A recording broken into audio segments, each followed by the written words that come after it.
Hello friend, मेरा नाम अंकित सिंह है और अंकित क्लासेस में आपका स्वागत करता हूं। तो हम चलते हैं एनसीईआरटी के चैप्टर 3.4 की तरफ। उससे पहले आपसे रिक्वेस्ट करना चाहते हैं ये वीडियो पूरा देखिए और लास्ट में हम कुछ ट्रिक के बारे में बात करेंगे। तो चलिए शुरू करते हैं। तो देखिए क्वेश्चन नंबर हम 2 की बात करते हैं। क्वेश्चन नंबर 1 तो हमने सॉल्व कर लिया था। अब क्वेश्चन नंबर 2 में क्या कह रहा है, निम्न समस्याओं के रैखिक समीकरण युग्म बनाइए और उनके हल यदि उनका अस्तित्व हो तो विलोपन विधि से क्या करना है, ज्ञात करना है। ये हमारा दूसरा सवाल है। तो दूसरे सवाल में जो हमारा पहला सवाल है, दूसरे सवाल का जो पहला सवाल है वो क्या कह रहा है, यदि अंश में एक जोड़ दें और हर में एक घटा दें तो भिन्न एक में बदल जाता है। यदि हर में एक जोड़ दें तो 1/2 हो जाता है, तो वह भिन्न क्या होगा, ये हमें क्या करना, फाइंड आउट करना है। ठीक है, तो यहाँ पे हमें हर और अंश नहीं पता, तो हम मान लेते हैं, माना अंश इक्वल टू क्या है, x है, और जो हमारा हर है वो क्या है, y है। तो फर्स्ट स्टेप में क्या कह रहा है, ध्यान सुनिएगा कि अगर अंश में ये रहा हमारा x यानी कि अंश और ये रहा हर, अंश में क्या कर रहे हैं, एक जोड़ दे रहे हैं और हर में एक घटा दे रहे हैं। तो जो हमारा भिन्न है वो किस में बदल जा रहा है, एक में क्या हो जा रहा है, बदल जा रहा है। यानी कि उनका जो अनुपात हो कितना आ रहा है, 1 आ रहा है। ठीक है, अब यहाँ से एक इक्वेशन बना लीजिए, मल्टीप्लाई कर क्रॉस मल्टीप्लाई करके, तो क्या हो जाएगा, x + 1 equal to y minus क्या हो जाएगा 1। इसका मल्टीप्लाई इधर कर दिया, इसका मल्टीप्लाई इधर कर दिया। अब y को इस साइड लाएंगे, 1 को दूसरा साइड लेके जाएंगे, तो क्या हो जाएगा x - y और -1 और ये -1, यानी कि x - y इक्वल टू क्या हो जाएगा, -2। इक्वेशन नंबर क्या होगा, हमारा फर्स्ट हो गया। ठीक है, अब सेकेंड स्टेप में क्या कह रहा कि यदि हर में एक जोड़ दें, क्या कर दें, हर में एक जोड़ दें, तो हमारा ये x था यानी कि अंश और ये रहा हर, हर में हमने क्या जोड़ दिया, एक जोड़ दिया, तो ये कितना हो जा रहा है, 1/2 हो जा रहा है। ठीक है, जब हमने हर में कितना जोड़ दिया, एक जोड़ दिया, तो 1/2 हो जाता है। अब क्रॉस मल्टीप्लाई कर देंगे, ये क्या हो गया, 2x equal to Y plus क्या हो गया 1, y को इस साइड लेके आएंगे, तो 2x - y इक्वल टू क्या हो जाएगा 1। समीकरण नंबर क्या मान लिया, 2 मान लिया। अब इन्हें किस तरह हल करना है, विलोपन विधि। तो इनके जो साइन है यानी कि चिन्ह है वो क्या समान है, तो इन दोनों क्या कर देंगे, घटा देंगे, यानी कि समीकरण 2 से समीकरण 1 को क्या कर दें, हम घटा दें। तो देखिएगा, समीकरण 2 माइनस समीकरण 1 से, ठीक है, आप 1 में से 2 घटाएंगे तब भी आएगा, किसी को भी घटाइए कोई फ़र्क नहीं पड़ता। तो क्या है हमारा 2x - y इक्वल टू 1 और ये क्या हमारा x - y इक्वल टू -2। ठीक है, अब इन्हें क्या करेंगे, घटाएंगे, तो घटाते समय इनका चिन्ह बदल जाता है। ठीक है, तो क्या हो जाएगा, ये माइनस और ये प्लस, और ये क्या हो गया माइनस, ये प्लस माइनस कट गए और ये घट के x और ये माइनस माइनस प्लस होके कितना हो गया, ये 3 हो गया, यानी कि x की वैल्यू क्या आ गई, 3 आ गई। अब x की वैल्यू किसी भी इक्वेशन में पुट करके y की वैल्यू निकालेंगे, तो ये वैल्यू कहाँ पुट करेंगे, समीकरण नंबर 1 में। x इक्वल टू 3 मान समीकरण 1 में रखने पर, ठीक है, जैसे समीकरण 1 के हमारा यही है, तो 3 - y इक्वल टू -2 और ये y - y इक्वल टू कितना, -2 -3, यानी कि y इक्वल टू -5, यानी कि y बराबर क्या हो जाएगा, हमारे पास 5 हो जाएगा। ठीक है, यानी कि x और y का मान हमने निकाल लिया। तो जो हमारा भिन्न होगा, अभिष्ट भिन्न, वो क्या होगा, देखिएगा, x बाई क्या है, y है, x का मान हमने 3 निकाला, y का मान हमने 5 निकाला, ये हमारा क्या होगा, उत्तर होगा। ठीक है, अब जांच कर लीजिए क्या जो हमने निकाला वो सही है कि नहीं। तो जांच करने का तरीका क्या था, अब कह रहा था अंश में एक जोड़ लिया, हर में एक घटाइए, तो घटा दिया, तो ऊपर कितना बचा है 4 और नीचे 4 कितना हो गया, 1 हो गया। अब सेकेंड स्टेप चेक कर रहे हैं, ये 3 था, ये y, अब कह रहा हर में एक जोड़ दी, तो हर में हमने जोड़ दिया, तो 3 क्या हो गया 6, काट दिया, क्या हो गया 1/2, यानी कि जो आपने निकाला हुआ आंसर क्या है, सही है। ठीक है, इसे अब नोट कर लीजिए। चलिए हम क्वेश्चन नंबर अब 2 का 2 ही देखते हैं। सवाल में क्या कह रहा था, 2 लोग हैं, कौन कौन, नूरी और सोनू। कौन कौन है, नूरी और सोनू। क्या करा, 5 वर्ष पूर्व नूरी की आयु सोनू की आयु के 3 गुनी थी, 10 वर्ष पश्चात नूरी की आयु सोनू की आयु की 2 गुनी हो जाती है। तो नूरी और सोनू की क्या करनी है, या आयु को बताना हमें। ठीक है, तो हमें इनकी प्रेजेंट आयु नहीं पता, तो हम मान लेंगे, क्या मान लेंगे, देखिएगा, नूरी की वर्तमान आयु बराबर क्या मान लिया, x, सोनू की अवर्तमान आयु बराबर क्या मान लिया हमने, y मान लिया। क्या मान लिया हमने, y मान लिया। तो अब फर्स्ट स्टेप में देखिए क्या कह रहा है कि 5 वर्ष पूर्व, ध्यान दीजिएगा, फर्स्ट स्टेप में कह रहा 5 वर्ष पूर्व हमारी ये रहे नीरू और ये रहे हमारे सोनू। अब 5 वर्ष पूर्व यानी कि 5 वर्ष पूर्व कर रहा है, तो इनके उम्र में 5 साल की क्या होगी, कमी होगी, इसलिए दोनों हमने क्या कर दिया, 5 साल घटा दे दिया। तो कह रहा है उनकी सोनू की आयु की 3 गुनी। तो हम जब सोनू की आयु मल्टीप्लाई करेंगे तो किसकी आयु मिल जाएगी, नूरी की आयु मिल जाएगी। बस में आ रहा है। तो अब इसे आगे सॉल्व करते हैं। ये x - 5 इसको सॉल्व करेंगे तो कितना हो जाएगा 3y और मल्टीप्लाई करेंगे 15।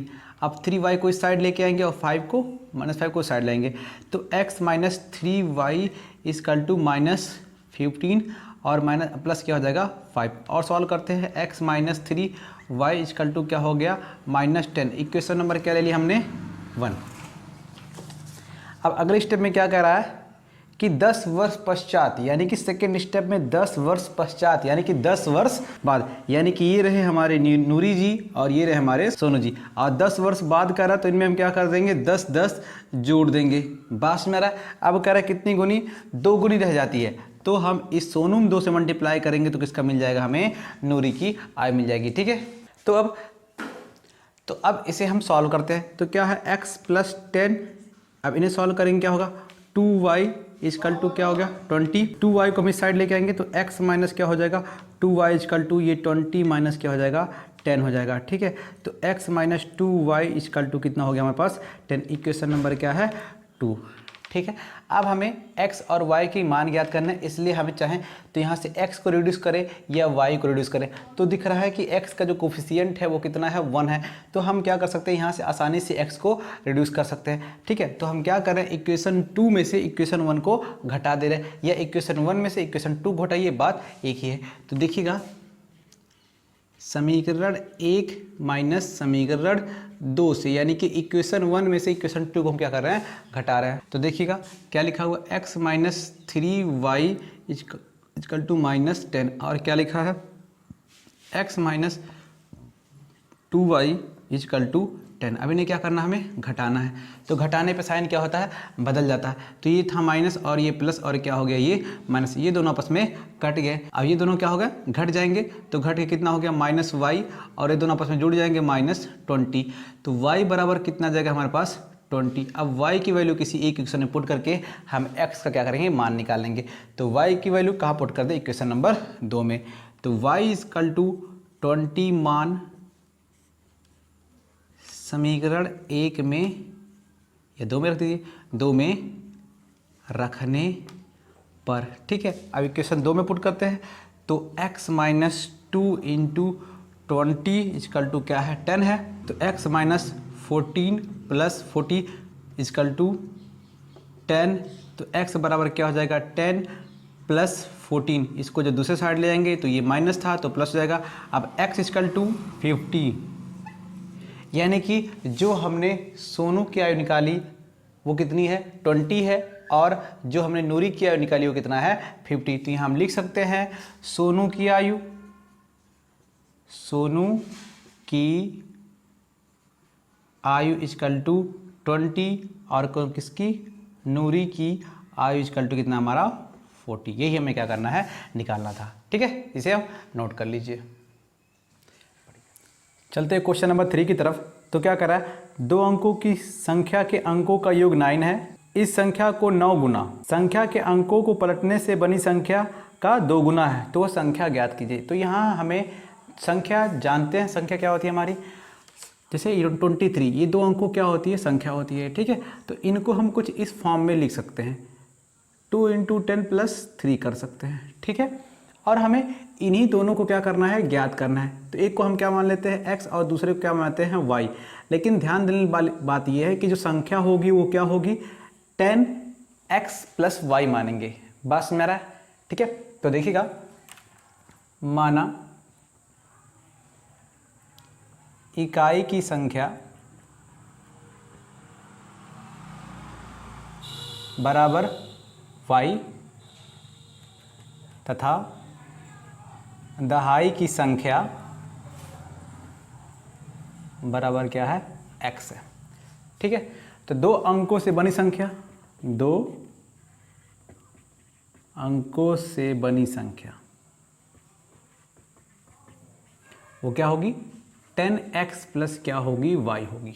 बस मेरा, अब जब इन्हें क्या कर दे रहे हैं, हम पलट दे रहे हैं सवाल के मुताबिक, जब इसको क्या कर रहे हैं, पलट दे रहे हैं, दोनों संख्याओं से पलटने से बनी संख्या वो क्या होगी, क्या हमारा वो 10y प्लस x होगा कि नहीं होगा। बात समझ आ रहा है। देखिएगा, 2 अंकों से बनी संख्या हमें ज्ञात करनी है, तो हमने मान लिया इकाई का स्थान x और दहाई का स्थान क्या है, y है। तो जो 2 अंकों से बनी संख्या क्या होगी, 10x प्लस y होगी। अब उन्हें पलटेंगे, यानी कि y को x के स्थान पे, x को y के स्थान पे क्या कर देंगे, रख देंगे। अब क्वेश्चन में क्या कह रहा है, क्वेश्चन में ये कह रहा है कि जो संख्या आपको 2 अंकों से जो आपने संख्या बनाया उसका क्या करिए, 9 गुना करिए। क्या करिए, 9 गुना। और जो उन संख्याओं के पलटने से जो संख्या बनी है उसके कितना गुना है, 2 गुना है। यानी कि जो आपने, एक बार और समझा रहा हूँ, जरा ध्यान से देखिएगा। क्या है सवाल कि 2 अंकों की बनी एक संख्या, अगर उनको पलट दें, ठीक है, तो जो संख्या थी उसके 9 गुने और जो संख्या बन रही है उसके 2 गुने की क्या है, बराबर है। बात समझ आ रहा है, बराबर है। ठीक है, ये तो हमारा सेकेंड चरण हो गया। फर्स्ट चरण में क्या बोला था उसको हम यहाँ इसको इंक्लूड कर दे रहे हैं। क्या दोनों संख्याओं का योग कितना है, 9 है। देखिएगा, दोनों संख्याओं का योग कितना है, 9 है। ठीक है, यानी कि x प्लस वाई बराबर कितना हो गया, 9। इक्वेशन नंबर क्या मान लिया, फर्स्ट। और ये सेकेंड इक्वेशन बनेगा और इन दोनों को हल करके हम x y का मान ज्ञात करेंगे। तो मल्टीप्लाई करेंगे, कितना हो गया हमारे पास, 90x प्लस इसका मल्टीप्लाई करेंगे 9y, ये कितना हो गया, 20y प्लस क्या हो गया, 2x। ठीक, अब y को एक तरफ लाएंगे, x को एक तरफ लेके आएंगे। ठीक है, तो 2x को इधर लेके आएंगे तो क्या हो जाएगा, 90 माइनस 2x, यानी कि 90 माइनस 2x को इधर लेके आएंगे तो 90 माइनस 2x हो जाएगा। ठीक है, अब 9 को इधर ले आएंगे, 9 को इधर ले आएंगे तो क्या हो जाएगा, 20y माइनस 9y। अब इन्हें सॉल्व करेंगे, ये कितना आ जाएगा हमारे पास, 88x आ जाएगा और ये कितना हो जाएगा, 11y आ जाएगा। ठीक है, अब 11 से काट देंगे इसको कितनी बार में, 8 बार में। तो यानी कि y बराबर हो जाएगा कितना, 8x, यानी कि y बराबर 8x भी कह सकते हैं। ठीक है, अब इसको हम क्या मान लेंगे, इक्वेशन नंबर सेकेंड मान लेंगे। अब इसकी वैल्यू कहाँ पुट कर देंगे, इक्वेशन 1 में। तो देखिएगा, y का मान समीकरण 1 में रखने पर, ठीक है, जब समीकरण 1 में रखेंगे, समीकरण 1 क्या है, y के रखना, तो x प्लस y के क्या रखेंगे, 8x इक्वल टू क्या है, 9। इन दोनों को जोड़ देंगे तो क्या हो जाएगा, 9x बराबर क्या हो गया, 9। तो x बराबर कितना हो जाएगा, 9/9। तो x इक्वल टू कितना आ जाएगा, 1 आ गया। ठीक है, अब x की वैल्यू कहाँ पुट कर देंगे, इक्वेशन नंबर 2 में। तो देखिएगा, x बराबर 1 मान समीकरण 2 में रखने पर, तो 2 हमारा यही है, तो y इक्वल टू कितना आ गया, 8 इंटू 1। ठीक है, तो y इक्वल टू कितना आ गया, 8। तो जो हमारी संख्या थी, ठीक है, संख्या यही थी। तो देखिएगा, तो वह संख्या क्या होगी जो हमें निकालना था, वो होगा 10x प्लस क्या होगा, y। अब सबकी वैल्यू पुट कर देंगे, 10 इंटू 1 और प्लस कितना हो जाएगा, 8। ठीक है, ठीक है, अब इनको हम सॉल्व करेंगे तो 10 प्लस 8 यानी क्या हो जाएगा, 18, यानी कि 18 कह सकते हैं। ठीक है, वो अभी संख्या क्या होगी, 18, जिसे पलट दें, क्या कर दें, पलट दें। ठीक है, अब इसका 9 गुना करेंगे और इसके 2 गुने की क्या होगा, बराबर। ये हमारा क्या है, उत्तर है, इसे नोट कर लीजिए। ठीक है, अब चलते हैं क्वेश्चन नंबर 4 की तरफ। तो क्वेश्चन नंबर 4 में क्या करा, मीना 2000 निकालने के लिए बैंक गई। मीना थी, 2000 निकालने के लिए कहाँ गई, बैंक। उसने खजांची से 50 तथा 100 के नोट के लिए कहा। उसने, जो बैंक मैनेजर था, उससे कहा कि मुझे 50 और 100 के नोट चाहिए। मीना ने कुल 25 नोट प्राप्त किए, तो बताइए 50 के और 100 के कितने कितने नोट थे। तो हम यहाँ मान लेते हैं, ठीक है, माना 50 के नोटों की संख्या क्या थी, x थी, और 100 के नोटों की जो संख्या थी वो क्या थी, y थी। तो फर्स्ट स्टेप समझिएगा इसका, क्या कह रहा है कि 2000 रुपये उसने निकाला। कितना निकाला, 2000 निकाला। तो जाहिर सी बात है 50 के कितने नोट थे, 50 के x नोट थे, ठीक, और 100 के कितने नोट थे, 100 के हमारे y नोट थे, और ये टोटल मिला के कितना हो जाएगा हमारे पास, 2000 रुपये होगा, नहीं होगा। बात समझ आ रहा है। जैसे अगर हम 50 का 5 नोट मान लें और इसका 4 नोट मान लें, ये जो हम मान रहे हैं ये नंबर हैं, और उन्हीं नंबरों को हमें क्या करना, फाइंड आउट करना है कि कितने 50 के नंबर थे, यानी कि 50 की संख्या कितनी थी और 100 की संख्या कितनी थी। तो हमने माना है x और y। तो कितने निकाले हैं, 2000 निकाला। तो 50 गुणे x, 100 गुणे y, दोनों को जोड़ लिया, वो किसके बराबर होगा, 2000 से। अब दिख रहा है कि ये 50 से क्या हो रहा है, सब डिविजिबल है, तो हम डिवाइड कर देंगे 50 से। तो क्या हो जाएगा, x plus 2y equal to कितना हो गया, ये 40। ये इक्वेशन नंबर क्या हो गया हमारा, फर्स्ट। अब देखिएगा, अब टोटल नोटों की संख्या क्या थी, 25 थी। तो सेकेंड स्टेप क्या है हमारा, x प्लस वाई बराबर कितना हो गया हमारे पास, 25। ये समीकरण नंबर क्या हो गया, 2 हो गया। अब इन्हें क्या करना है, सॉल्व करना है। तो क्या करें, समीकरण 1 में से 2 को घटा दें, क्योंकि x यहाँ से क्या हो जाएगा, रिड्यूस हो जाएगा। तो देखिएगा क्या कर रहे हैं, समीकरण 1 माइनस समीकरण 2 से, तो क्या हो जाएगा, x plus 2y equal to 14, और यहाँ क्या आ गया, x plus y equal to क्या आ गया, 25। ध्यान दीजिएगा, पिछला सवाल जो हमें करना था वो विलोपन विधि से करना था, लेकिन हमने उसे क्या कहते, प्रतिस्थापन विधि से कर लिया। अब आप सिंपली क्या कर दीजिए, घटा दीजिएगा, तब भी वैल्यू आ जाएगा, ठीक है। तो इस सवाल को देखिएगा, माइनस माइनस और क्या आ गया, ये माइनस, ये कट जाएगा, और ये घट के क्या आ गया, y, और ये घट के कितना जाएगा, 15। तो y इक्वल टू क्या आ गया हमारे पास, 15। अब ये वैल्यू कहाँ पुट कर देना है, किसी भी एक इक्वेशन में पुट कर देना है। तो हम इक्वेशन नंबर 2 में पुट कर दे रहे हैं, ठीक है। तो y इक्वल टू 15 मान समीकरण 2 में क्या करने पर, रखने पर या पुट करने पर, कुछ भी बोल सकते हैं। तो ये क्या है हमारा, x, तो x ही हमारा, और y की वैल्यू क्या पुट करनी है, 15। तो 15 आ गया, इक्वल टू कितना है, 25। तो x की वैल्यू कितनी आ गई, 25 माइनस 15, तो घटाने पे क्या आ गया, 10। यानी कि 50 की नोटों की जो संख्या थी वो 10 थी, और 100 के नोटों की संख्या क्या थी, 15 थी। अभी चेक कर रहे हैं कि हमारा सही है कि नहीं। 50 के नोटों की संख्या कितनी थी, 10 थी, और 100 के नोटों की संख्या क्या थी, 15 थी, ठीक है। अब चेक करते हैं क्या हमने सही निकाला कि नहीं निकाला। तो जो पहला इक्वेशन था उसमें क्या रख के सॉल्व करेंगे। तो 50 कितना था, 10 था, तो 10 प्लस 100, और कितना नोट थे, 15 नोट थे, इंटू 15।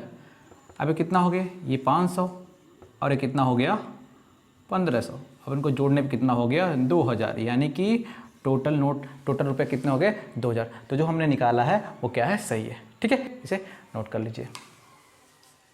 देखिए सवाल नंबर हम 5 की बात करते हैं। तो सवाल नंबर 5 क्या कह रहा है हमारा, कि किराए पर पुस्तक देने वाला एक पुस्तकालय, सवाल 5 क्या कह रहा है देखिएगा, किराए पर पुस्तक देने वाला किसी पुस्तकालय का प्रथम 3 दिन का एक नियत किराया है तथा उसके बाद प्रत्येक अतिरिक्त दिन का अलग किराया है। सरिता ने 7 दिन तक एक पुस्तक खरीदने के लिए 27 रुपये अदा किया, जब जी ने उस पुस्तक को 5 दिन तक रखने के 21 अदा किया। नियत किराया तथा प्रत्येक अतिरिक्त दिन का किराया ज्ञात कीजिए। बात समझ में आ रहा है, ये हमारा था सवाल। तो हम मान लेते हैं, माना 3 दिन का नियत किराया बराबर क्या है, x, ठीक है, और अतिरिक्त दिन का किराया क्या हमारे पास, y है। हमने मान लिया जो 3 दिन यूज़ कर रहा है उसका भाड़ा कितना है, x रुपये, और उसके बाद जो वो बुक को इस्तेमाल कर रहा है यानी कि पढ़ रहा है, उसका भाड़ा कितना है y रुपये। तो सवाल के फर्स्ट स्टेप में देखिएगा, समझिए क्या कह रहा है। जो सरिता है उसे कितने दिन इस्तेमाल कर रही है, 7 दिन इस्तेमाल कर रही है बुक को, यानी 7 दिन का इस्तेमाल कर रही है। तो इसमें 3 दिन तो क्या होगा, नियत होगा, जिसका भाड़ा हमने क्या माना है x, तो बच कितना गया 4, और इसका भाड़ा क्या है y। तो फर्स्ट स्टेप देखिएगा, फर्स्ट स्टेप मतलब, तो फर्स्ट स्टेप देखिएगा x जो नियत हो गया, ठीक है 3 दिन का, और प्लस उसके बाद 4 दिन इस्तेमाल कर रही है, और पर दिन का भाड़ा कितना है y, और कितना पेड कर रहा है ये 27 रुपये क्या कर रही है पेड कर रही है। फर्स्ट स्टेप में हो गया, ठीक है। और सेकेंड स्टेप में क्या देखिएगा, सूसी उसे 5 दिन इस्तेमाल कर रही है, कितने इस्तेमाल कर रही है 5 दिन, तो ये 3 दिन का इसका भी नियत भाड़ा लगेगा, और 2 दिन क्या कर रही है अतिरिक्त। तो नियत भाड़ा हमारा क्या है x है, और 2 दिन उसने इस्तेमाल किया कितने क्रेडिट से y क्रेडिट से, तो कितना पेड कर रही है 21 क्या कर रही है पेड कर रही है, ठीक है। ये हमारे 2 इक्वेशन हो गया, हमें यहाँ से x और y का क्या करना है मान निकालना है, ठीक है। और अब क्या करते हैं, इक्वेशन 1 और 2 को इक्वेशन 2 और 1 को घटा दे, तो देखिएगा समीकरण 1 माइनस समीकरण 2 से, ठीक है। समीकरण 1 क्या हमारा x plus 4y is equal to 27 और x plus 2y is equal to 21, ठीक है। अब इन्हें क्या कर दे हम घटा दे, माइनस माइनस और ये माइनस, ये दोनों आपस में क्या होगा कट गया, ये घट के हमारे पास 2y और ये घट के 6, तो इजकल टू कितना हो जाएगा 6/2, कट के क्या हो जाएगा हमारा 3, यानी कि y का जो मान आ गया वो क्या आ गया 3। अब y की वैल्यू किसी एक इक्वेशन में पुट करके हम किसका मान निकाल लेंगे x का, ठीक है। तो देखिएगा हम इक्वेशन नंबर 2 पुट कर रहे हैं, ठीक है। y इजकल टू 3 मान समीकरण 2 में रखने पर, ठीक है। तो 2 हमारा यही है, x प्लस 2, y का मान हमने निकाला कितना 3, तो हमने 3 रख दिया इजकल टू 21, तो x इजकल टू कितना होगा ये 6, और 21 माइनस 6 यानी कि x इजकल टू कितना आ गया 15। बात समझ रहा, तो नियत किराया, नियत किराया कितना है 15 है, और क्या है अतिरिक्त किराया कितना हमारे पास 3 है, ठीक है। ये हमारा उत्तर है, ठीक है। इसे अब नोट कर लीजिए। चलिए फ्रेंड, अब छोटे छोटे सवालों को भी सॉल्व करते हैं, ठीक है। ये हमारा एसएससी में आया हुआ क्वेश्चन है, ठीक है। अब इसे हम थोड़ा सा सॉल्व करते तरीके से। क्या दिया सवाल में कि a इजकल टू √3/2 दिया है हो, तो हमें क्या करना है 1 प्लस a का, ठीक है, और 1 माइनस a का क्या करना है हमें मान फाइंड आउट करना है। बात समझ आया, जो दिया उसको कांस्टेंट k मान लेते हैं और k की मान लेते हैं, हमें क्या निकालनी है वैल्यू निकालनी है। तो क्या है अंडर रूट में 1 प्लस a और अंडर रूट में 1 माइनस क्या है a है, ठीक है। अब दोनों साइड का स्क्वायर कर देते हैं, तो क्या हो जाएगा ये k का स्क्वायर, इसका a का स्क्वायर क्या हो जाएगा 1 प्लस a, और इसका b का स्क्वायर हो जाएगा 1 माइनस a, और इसका 2 इंटू ए बी, यानी कि 2 इंटू अंडर रूट में a अंडर रूट में b मल्टीप्लाई करेंगे तो क्या हो जाएगा 1 माइनस a का स्क्वायर हो जाएगा। यहाँ से कुछ कटने वाला है, a क्या हो गया हमारा कट गया, तो 2 स्क्वायर वाला कितना आ गया 1 1, ये 2 आ गया प्लस 2, ठीक है। अब सारी वैल्यू क्या करते हैं इसमें पुट करते हैं, यानी कि a की वैल्यू क्या करते हैं पुट करते हैं, तो क्या आ जाएगा 1 माइनस a स्क्वायर है, तो स्क्वायर करेंगे 3/4 आ जाएगा, तो हमने क्या रख दिया 3/4 का क्या कर रख दिया, ठीक है। a स्क्वायर की जगह 3/4। अब इसे सॉल्व करते हैं, k स्क्वायर की जगह ये 2 प्लस क्या आ गया 2, अब सॉल्व करेंगे 4 करना 4, ये 3 घट जाएगा तो 1/4 आ जाएगा, तो कितना आ गया ये 2 प्लस 2, 4 का वर्गमूल 1/2 काट देंगे एक बार में, यानी कि 1 और 2 मिलके कितना हो जाएगा 3, यानी k स्क्वायर का मान कितना हो गया 3, यानी k की वैल्यू क्या आ गई रूट में 3, यानी कि ऑप्शन नंबर हमारा कौन सा सही है ए सही है, ठीक है। अब चलते हैं क्वेश्चन नंबर 2 की तरफ। तो आपके इसकी क्या करनी है वैल्यू निकालनी है, तो जिसको वैल्यू निकालना उसको लिख लेते हैं 2 का पावर n, और इसको क्या करते हैं कुछ इसी तरह 2 का पावर n इंटू 2 का पावर -1 कर लेते हैं, क्लियर है। और नीचे क्या दिया है इसको 2 का पावर n इंटू 2 का पावर 1 कर देते हैं, और ये -2 का पावर n कैसे किया आपको फार्मूला पहले से पता है कौन सा, अगर लिखा हो a का पावर m प्लस n लिखा हो तो इसको कर सकते हैं a का पावर m इंटू a का पावर n, ठीक है। तो हमने इसी फॉर्म में क्या कर दिया तोड़ दिया। अब ऊपर नीचे कुछ कॉमन है, हाँ कॉमन है 2 का पावर n कॉमन है, तो यहाँ 1 बच जाएगा, और प्लस यहाँ 2 का पावर -1 पावर में है, तो क्या आ जाएगा नीचे 1/2 आ जाएगा। बस में आ रहा। अब नीचे भी कुछ कॉमन है, 2 का पावर n कॉमन है, 2 का पावर n कॉमन करते हैं, यहाँ क्या बच जाएगा यहाँ 2 बच जाएगा, और यहाँ पे -1 बच जाएगा, ठीक है। ये दोनों आपस में कट जाएंगे और ये दोनों जुड़ के क्या हो जाएंगे 3/2 हो जाएगा और ये नीचे क्या बच जाएगा 1, यानी कि जो हमारा आंसर आ जाएगा वो क्या आ गया 3/2, जो ऑप्शन नंबर बी क्या है सही है। ठीक है, इसी तरह हमारे चैनल पे बने रहिए। हाई स्कूल टॉपिक सीखने के साथ साथ आप ये भी देखिए कि कंपटीशन में किस लेवल का सवाल आता है और उसे आसानी से सॉल्व किया जा सकता है। ठीक है, तो बने रहिए हमारे चैनल पे। थैंक यू सो मच देखने के लिए। Best of luck.